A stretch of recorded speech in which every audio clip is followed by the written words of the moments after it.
Despertar Político.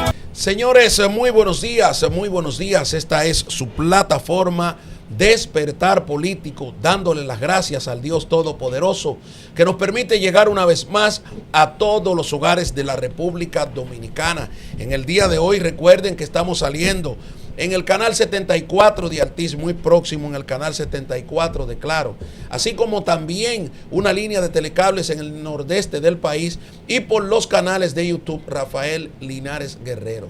Despertar Político, donde las voces no se callan. Muy buenos días a mis queridos amigos y hermanos de cabina, Abril Peña, Giovanni Morillo, José Ariel y Ronnie Heredia.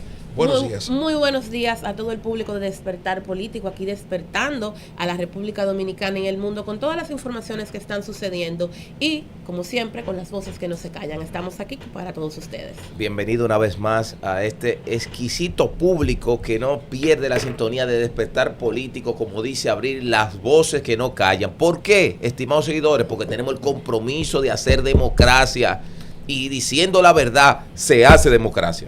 Buenos días a todos los televidentes, a mis compañeros de cabina, aquí como todos los días, hablando lo que otros a veces no se atreven. Buenos días, estimados compañeros, y buenos días para esa audiencia, con optimismo, positivos.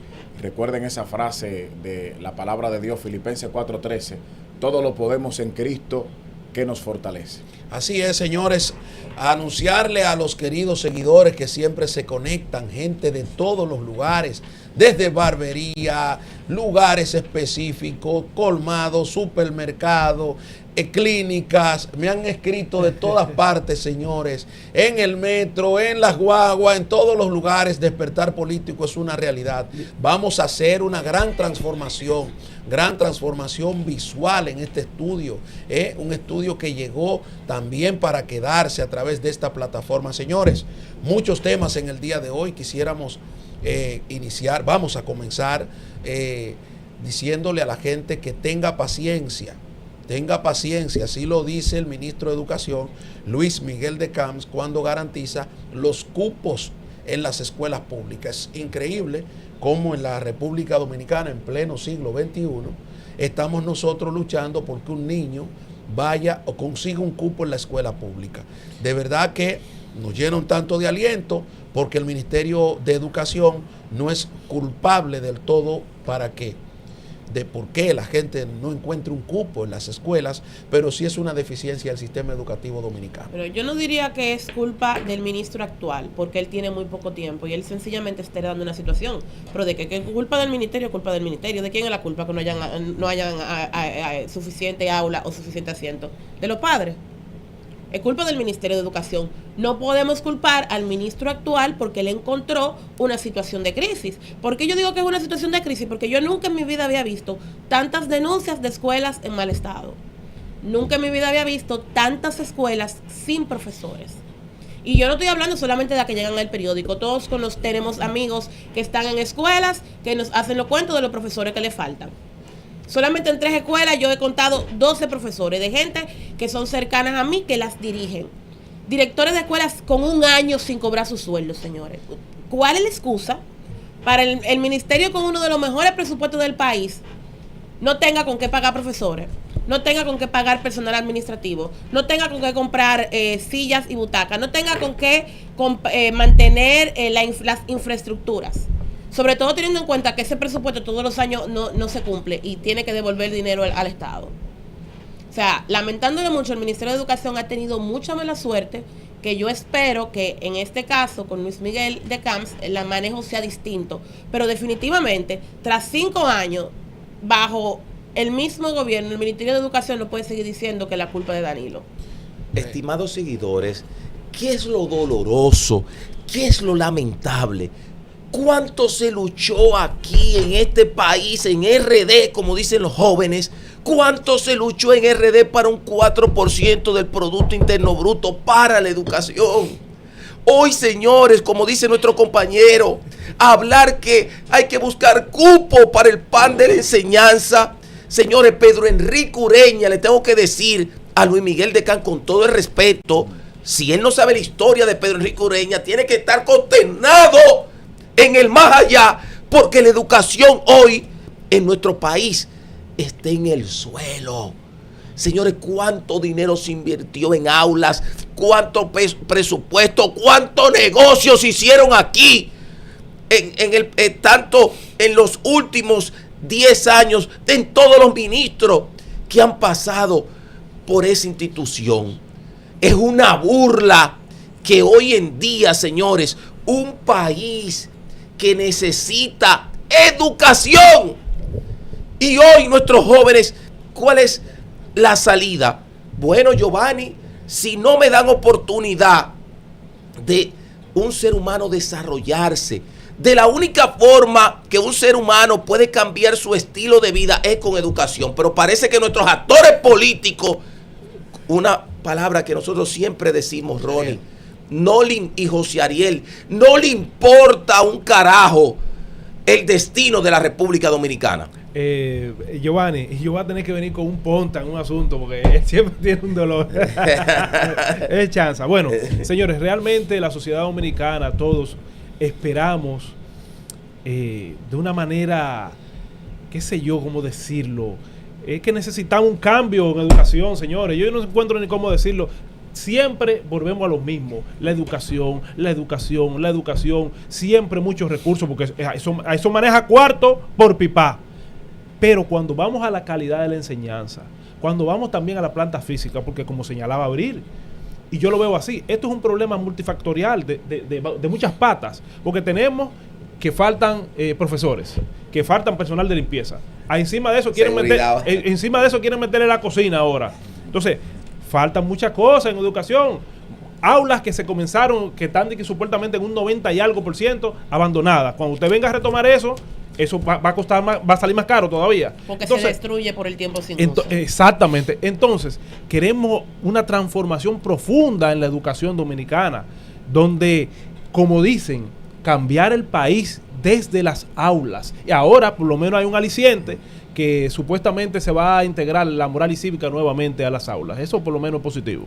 ¿Y qué tiene que ver eso con por ejemplo, con moral y cívica, con cupo, con cosas? Pues ese es independientemente de eso, yo estoy agregando es multifactorial. Es multifactorial. Problemas que hay en hay un educación. plan que se puso en marcha en el mes de mayo, que es de 24/7 para reestructurar, remozar unas 1000 aulas, y yo creo que esto va a ayudar, sobre todo de la mano de una iniciativa que desde el año pasado se está trabajando, que es la descentralización de la Dirección de Infraestructura del Ministerio de Educación, para que tenga mayor autonomía y que de alguna manera pueda fluir, que no tenga que esperar la autorización de un ministro ni todos los procesos, que se ayude con esto de la descentralización, que ellos puedan llevar a cabo sus asuntos. Ahora bien, también el gobierno dominicano ha establecido, y hace 2 años que lo está aplicando, las becas, digamos, para que en esas zonas en donde no hay cupo,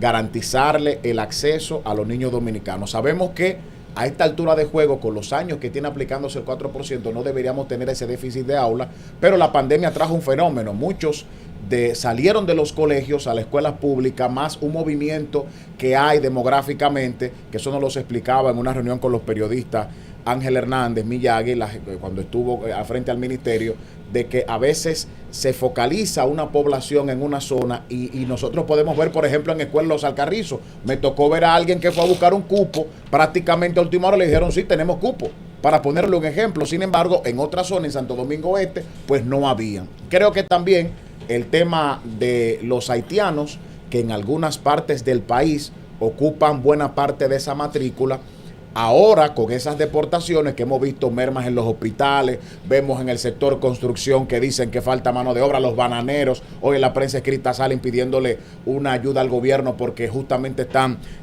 faltos de mano de obra por la deportación. Es probable que en los próximos meses también veamos una disminución de esa matrícula estudiantil que pertenece a esa población haitiana en el país. Mira, todo eso para mí son hasta cierto punto excusas. Ahí ha habido un mal manejo administrativo. Señor, el COVID pasó 3 años ya. en 3 años te construye la mitad de las escuelas del país. Ha llovido si, Barça. si ha llovido Barça, como dices tú. O sea, 3 años después del COVID, tú no puedes seguir diciendo que no hay aula por el COVID, señor, que usted no le dio mantenimiento a las aulas por el COVID, que no hay profesores por el COVID, que todo COVID ahora. 3 años después vamos a seguir con el sistema educativo destruido por el COVID. ¿Cuál es la excusa? Es que no, Miyagi es un mal administrador y fue una decepción para todos, porque todos teníamos la esperanza que como es un técnico calificado, como es dueño de universidades, como viene más del sector privado, para que ustedes vean que no siempre el sector privado es la panacea, porque muchas de las cosas que están mal aquí, en República Dominicana, es porque se lo han puesto en manos del sector privado. Ha sido siempre el truco para engañar a este pueblo dominicano y terminarle robando la esperanza, la esperanza de un futuro mejor. Por ejemplo, mira, en el año 2024, que está colgado en la página del Ministerio de Educación, ministerioeducacion.gov.do, pueden ir. MINER, cada estudiante tiene un lugar asegurado en el sistema educativo dominicano. Fecha de publicación 3 de julio del año 2024. Básicamente un año. El 3 de julio de este año cumplimos un año de estas declaraciones. Están aquí. El Ministerio de Educación de la República Dominicana garantizó hoy cupo para todos los niños, adolescentes y jóvenes que deseen ingresar al sistema educativo preuniversitario el próximo año escolar 2024-2025. Se cumplió esa promesa, porque eso fue un cheque futurista. Ese cheque futurista la familia lo pudo cobrar. No lo pudo cobrar en ningún momento. ¿Qué ocurrió? Bueno, que vimos el drama, como ustedes dicen, totalmente de acuerdo con ustedes, de niños haitianos, de niños dominicanos quedándose en algunos lugares, como tú dices, porque también es un proceso que tenemos que evaluar por sectores. No es lo mismo un niño que estudie en Los Alcarrizos como otro que estudie en Santo Domingo Este, pero también son responsabilidades compartidas y hay una responsabilidad única. Porque ¿qué fue lo que hizo el gobierno? Que no calculó a largo plazo su lucha contra la corrupción. Decidió paralizar todos los pagos de las escuelas que estaban en camino. Y no calculó el poco tiempo, el corto plazo. El corto plazo era ahora. 2 años después, 3 años después, 4 años después. Pero en el 20 llegamos con la francachela, llegamos con la vagabundería de la lucha contra la corrupción, paralizamos todos los pagos y hoy tenemos grandes cementerios escolares, porque eso es lo que tenemos, grandes cementerios escolares. Responsable de eso, únicamente el gobierno dominicano, que fue el que trazó la política anticorrupción, que no fue ninguna política anticorrupción, fue más para perseguir a los PLDistas, solamente, pero misteriosamente no persiguió a nadie de ese sistema. ¿Qué ocurrió? Bueno, Furcal llegó allí, Roberto Furcal, con un proceso muy acentuado por el COVID. Miren aquí, por ejemplo, así están la mayoría de las escuelas. Dios. Y esa por lo menos está terminada. Ahora usted con 100 escuelas terminadas, miren señores, es que no deberíamos nosotros, Rodney, queridos amigos, estar discutiendo esto todos los años. La misma calamidad, la misma vaina, la misma pela. Y no es ni siquiera conseguir un cupo. Es que cuando tú lo consigues, fácilmente tu hijo se siente en un bloque, porque no hay una butaca, hay no hay una escuelas pizarra. que están, señora, hay una escuela que tiene una funeraria. Una de ellas. Una de ellas que tiene una funeraria, otra tiene una enramada, otra está como en un tráiler, igual como está los tribunales en Santo Domingo Este. Miren, ustedes decían que cuántos fueron al pase, que así que se llama el programa. Fueron 4.800 estudiantes que fueron a colegios privados. Y eso fue lo que definitivamente los padres no podían, porque la mayoría de los padres lo que hicieron fue no conseguir pase, pues ni modo, me fui para el sector privado a una escuelita de patio. Y te pone muy fácil que yo te voy a mandar al niño a una escuela privada. Señores, ir a una escuela privada es más que pagar una colegiatura. Y eso no lo está cubriendo educación. Para empezar, esos 4.800 niños no tienen desayuno escolar, ni almuerzo escolar, ni merienda escolar, que está evaluado en 6,000 y pico de pesos por niño. O sea, ya ahí tú le estás abriendo un hoyo a ese padre. Porque el que manda a su hijo a una escuela pública, porque definitivamente no puede pagar una escuela privada. Porque nadie que pueda pagar una escuela privada va a mandar a su muchacho a una escuela pública sabiendo todas las deficiencias que tienen. Entonces, estos 4.800 niños. No, ni transporte escolar.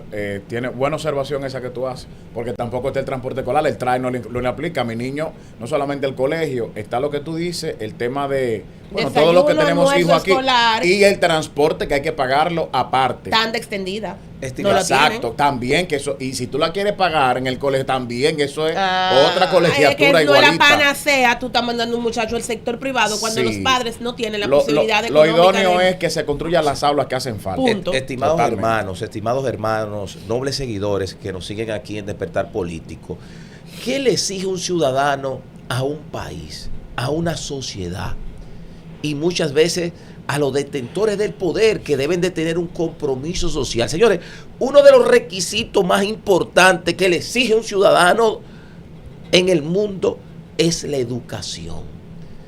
Nosotros hemos hablado con muchos dominicanos que hoy no están en su país y que me dicen: Giovanni, yo estoy aquí en Estados Unidos, en Europa, en Canadá, en cualquier otro país, no por mí, sino por la educación de mi hijo.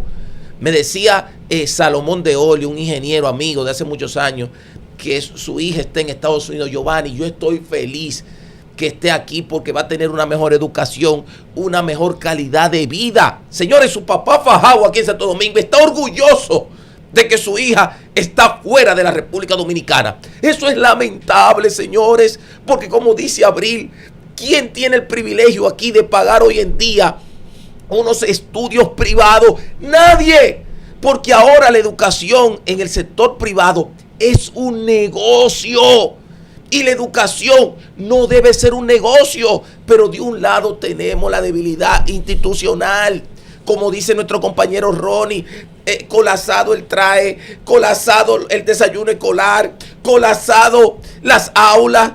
Quien les habla tiene amigos que están en el desayuno escolar y me dicen un sinnúmero de ocasiones: Giovanni, hay que hacer algo, hay que hablar, tenemos que reunirnos todos. Porque, señores, con mucho lamento tenemos que decir que la educación en los 5 años de Luis Rodolfo Abinader Corona ha sido un retroceso en este país. Señores, por otro lado, ajá. China está instando a sus ciudadanos a abandonar el territorio de Israel. Ustedes saben que en la madrugada del 13 de junio, Israel lanzó un ataque o varios ataques a unidades estratégicas en Irán a los fines de contrarrestar ese programa nuclear que tiene Irán o que está desarrollando. A todo esto, Estados Unidos le ha atizado un poco el fuego a beneficio de Israel, como es natural y como es lógico, porque dice que Irán tiene que llegar a un acuerdo lo más rápido posible. A todo esto, China está diciéndole a sus ciudadanos que abandonen territorio israelí. ¿Por qué? Por la situación que ya se presenta a nivel de la región, y es sumamente importante destacar este dato. ¿Por qué? Porque los mercados en cuanto al petróleo, los mercados de las divisas en el Medio Oriente, lógicamente que ya están turbados con este conflicto. Israel, por ejemplo, que tiene su espacio aéreo cerrado totalmente y solamente está dando acceso por sus fronteras, sin lugar a dudas que ha marcado un antes y un después del 13 de junio de este año, porque con el bombardeo, Irán, que ha tenido poca capacidad de respuesta, todo esto que ustedes ven aquí es la inteligencia artificial muchas veces, porque cuando tú sumas más de 400 muertos que lleva Irán, tú solamente tienes 10 o 15 en Israel. Y los objetivos que han sido destruidos, por ejemplo, Sí, científicos, en esas mismas plantas donde desarrollan las bombas nucleares, que están hablando del peligro radioactivo con estos ataques que está haciendo Israel, que sin lugar a dudas Netanyahu ha destacado que la razón fundamental de esta acción tiene que ver con su propia seguridad por ese desarrollo nuclear. Pobrecito. Bueno, Irán está violentando un tratado que ellos mismos firmaron. Israel son unos genocidas también, porque hay que decirlo. Si nos ponemos. Cuidado, que ya te dicen que tú eres antisemita. No. Te bloquean la cuenta. Lo primero es que ellos están haciendo exactamente lo mismo que le lo hicieron a primero ellos. es que en una guerra muere la verdad. Eso es lo primero. De ambos lados tratan de controlar el relato. Israel controla el relato. Eso es la verdad. Y es una espada de Estados Unidos para controlar la región, para cualquier grupo insurgente que no obedezca a los intereses de Estados Unidos, controlarlo. Eso es la realidad. Aunque hay una diferencia marcada entre el conflicto Israel y Hamas o Gaza, ¿verdad? Sí. Con Palestina y muy diferente a lo que está pasando con Irán. Creo que las razones son distintas e incluso la capacidad de respuesta de esos dos pueblos, el Es pueblo totalmente palestino y el diferente. pueblo irán, es totalmente diferente. Estamos hablando de uno que prácticamente no tiene cómo defenderse, hay que verlo así, y ahí corroboro con ustedes, y hay otro que está repeliendo el ataque independientemente de que los daños no sean significativos. La famosa cúpula de hierro no ha podido contener todo ese contraataque que está haciendo Irán. O sea, que hay que diferenciar los conflictos para edificación de la audiencia. Sí, pero mira, Israel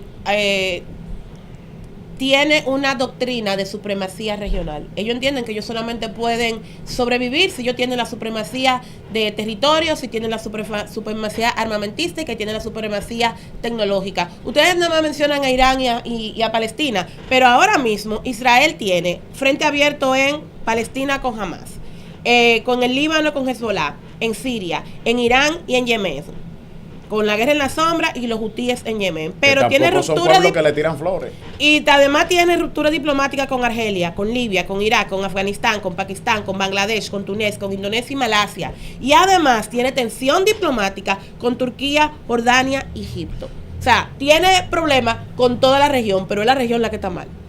Pero, espera. Sin hablar de que Netanyahu, cuando pasó lo que pasó con Hamas, que supuestamente son muy inferiores tecnológicamente, pero pudieron romper a caballo la cúpula de hierro. En ese momento habían tensiones políticas en Israel Aunque y fue un ataque Netanyahu terrestre. tenía Pero unos temas de corrupción que casi lo sacan del Aquí gobierno. hay un problema entre dos naciones y hay naciones alrededor de ese problema que justifican justifican un detalle: las armas nucleares. Irán está desarrollando un programa nuclear que es una amenaza estratégica, geopolítica, tanto para Estados Unidos como para Israel, pero no solo Así para es. Estados Unidos, así lo es para Egipto, así lo es para Irak. El grave problema que tiene Irán es su frontera. Para llegar, por ejemplo, para llegar hacia Israel necesita utilizar el espacio aéreo de Irán. Entonces, ahí nadie quiere un conflicto independientemente de que lo tenga, ya sea en carácter diplomático, pero armamentístico. Muy pocos quieren un conflicto con Israel. Una cosa es una declaratoria diplomática de que no estamos de acuerdo con lo que hizo Israel. Una cosa son las diferencias geopolíticas, otras cosas son las diferencias armamentísticas, que es lo que hace estallar la guerra. O el conflicto entre Irán e Israel. El desarrollo de armas nucleares, el desarrollo masivo, y entonces lógicamente que se interviene Estados Unidos. ¿Por qué? Porque tanto Rusia como China han permanecido en silencio ante el aumento de ese desarrollo de armas nucleares. China, al igual que hace frontera con la mayoría de esos países que tú acabas de mencionar, también tiene un peligro inminente, pero ese peligro es controlado porque China y, por ejemplo, la India, que es otro tema de analizar, pero China fundamentalmente se beneficia de la región porque lo que busca es desplazar el mercado norteamericano allí vendiendo todo tipo de productos y todo tipo de mercancía. Entonces, hay un asunto geopolítico donde entran las grandes potencias. No lo podemos ver de que Israel tiene conflicto con este y con el otro. Israel tiene conflicto con todo el que represente una amenaza para sus intereses. Pero eso fue lo que yo dije, que ellos tienen un Exacto. tema de No me supremacía reduzca el comentario regional. mío a que eso fue lo que yo dije, mi hermana. Pero que eso fue lo que tú dijiste. Tú acabas de decir aquí que Israel tiene problemas con todo el mundo y dándole la razón a Irán prácticamente. Yo te estoy justificando a ti el por qué es el conflicto armamentístico entre Israel e Irán. Y te estoy justificando a ti que hay un grave problema, que Irán tiene un programa ¿Desde hace cuántos años Irán tiene un programa entrando en conflicto? ¿Por qué es la guerra entre Ucrania y Rusia? Bueno, porque Rusia no quiere que Ucrania entre a la OTAN. Pero fíjate que no es la misma posición de China hacia Ucrania, porque China se beneficia del gran territorio ucraniano para la siembra y para la cosecha y la producción de granos. Sí. Una gran parte, los millones y millones de hectáreas que tiene China contratados en Ucrania, en su gran parte no han sido tocados ni bombardeados por Rusia. ¿Por qué? Porque son aliados estratégicos. Esto es una guerra por el comercio, en segundo plano, pero es una guerra en principio, en prima fase, por la seguridad, como es la de Ucrania. Lo que pasa es que China no va a condenar, al igual como está condenando a Israel, no va a condenar nunca la posición de Rusia frente a Ucrania. ¿Por qué? Porque ella tiene intereses marcados. Tiene intereses marcados. ¿Cuáles son los territorios que ha ocupado Rusia? En parte han sido respetados por Rusia. Los territorios, perdón, que ha contratado China con Ucrania han sido en parte respetados por Rusia. ¿Por qué? Porque también para ellos representa que una oportunidad de negocios, que China tiene que producir todo. China no aguanta media hora de guerra porque tiene que buscar alimentos tiene que buscar 1.450 millones de platos de comida en la mañana, 1.450 millones de platos de comida en la tarde y 1.450 millones de platos en la noche. Solo para ellos. Solo para ellos. Es lo que le producen al mundo, que son la zona franca del planeta. Entonces, en ese mismo sentido, China no le interesa hacer guerra. Ellos le interesan comerciar. El tipo de diplomacia de China es una diplomacia blanda. Exactamente. La de Estados Unidos es armamentística y de superioridad armamentística y económica. Son dos tipos de diplomacia totalmente diferentes, pero llegan al mismo punto. Así el control. Y es relativo también, porque China tiene una producción armamentística. Sí, claro. Tiene Pero una producción como amplia. potencia lo tiene. Ahora que y también está preparada para, diríamos, para una escala armamentística internacional, no así para una capacidad de respuesta, por la gran necesidad que tiene. Que la parte nuclear es inferior. Por ejemplo, Claro. el 90% de las armas nucleares en el mundo la tienen repartida casi 50-50 Estados Unidos y Rusia. Sí. Pero eso tiene un detalle y eso tiene una explicación, Ron. Sí. En la Guerra Fría, ya cuando se va reorganizando el mundo después de la Segunda Guerra Mundial, por ejemplo, la Unión Soviética, que llevaba un programa nuclear masivo, pero repartido, cuando cae el muro de Berlín, entonces ese programa se queda repartido así, pero se queda en las repúblicas. Y entonces se arma lo que es el segundo o tercer reparto de los territorios, porque al terminar la Segunda Guerra Mundial, lo que hubo fue un reparto de los territorios. China, que también es parte de la ganancia en la Segunda Guerra Mundial, toma parte de un territorio. Estados Unidos y Rusia se dividen los territorios, que ahí lo vemos, Corea del Norte, Corea del Sur. Bueno, en definitiva, lo reparte. Bueno, Pakistán tiene bastante. Sí, pero discúlpame. ¿Qué pasa con esto? Que China se concentra en salir a flote económicamente hablando. Y es el milagro y lo logra. Sí. Rusia tiene un revés, que es el derribamiento del muro de Berlín. Y entonces hay una recomposición que va ganando espacio Estados Unidos, que es quien gana prácticamente. Y ustedes lo pueden ver en todos los países que ocupó la Unión Soviética y que ocupó el grupo de los aliados que ganaron. Estados Unidos y los aliados. Cómo tú encuentras Corea del Norte y cómo se ve Corea del Sur. Cómo se encuentra Alemania del Este y Alemania del Oeste. Es decir, todo esto va en contrapropuesta a lo que existe hoy. Hoy hay un conflicto derivado por el armamento, por la seguridad nacional, igual que el conflicto Ucrania-Rusia. Pero tú tienes diferentes opiniones de actores que cuando le conviene dicen una cosa y cuando no le conviene dicen otra. No, claro, lo de Putin yo lo entiendo porque, claro, ojo, porque inmediatamente se le tira al cuello, ¿verdad?, crucificar cuando uno plantea estas cosas. Pero lo que ocurre con Rusia, que hace tiempo venía advirtiendo, claro, Ucrania debería tener la libertad de decidir a qué organismo internacional pertenecer. Pero el mundo no funciona así. Pero el mundo no funciona así. Muchas gracias.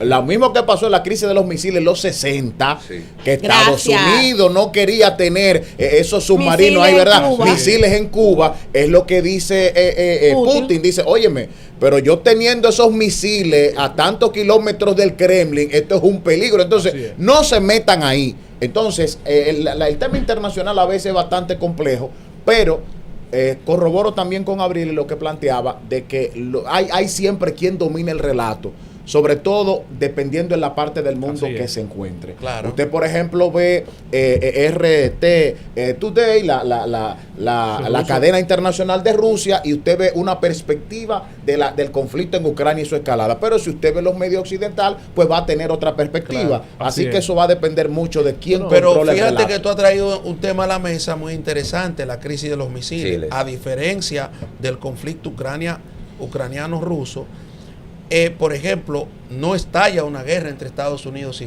Cuba. No. ¿Y por qué no lo estalla? Porque hubo un pacto secreto para que permitirle a Cuba que siga normalizando su relación, era parte de ese bloque de hierro, y que lógicamente representó una amenaza para los Estados Unidos.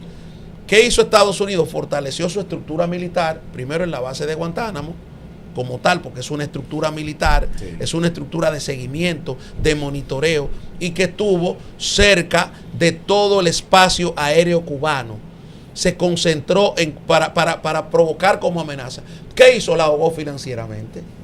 Ajá. Entonces yo, no, está bien, quédate con tu Unión Soviética y te ahogo financieramente. Todavía Y todavía al día de hoy Cuba sufre uno de los grandes problemas que creo que no se recuperará en los próximos 50 años. Que es el ahogamiento económico. Por ejemplo, un minuto de internet, para poner un ejemplo, un minuto de internet en Cuba es un mes de comida. Son 10 días de comida, para ponerte un ejemplo en algunas localidades. Tú te vas a Santiago de Cuba, te vas a Holguín, y media hora de internet te representa lo que es 5 días de comida. Estamos hablando de que Estados Unidos jugó, no te puedo, primero te mantengo como amenaza.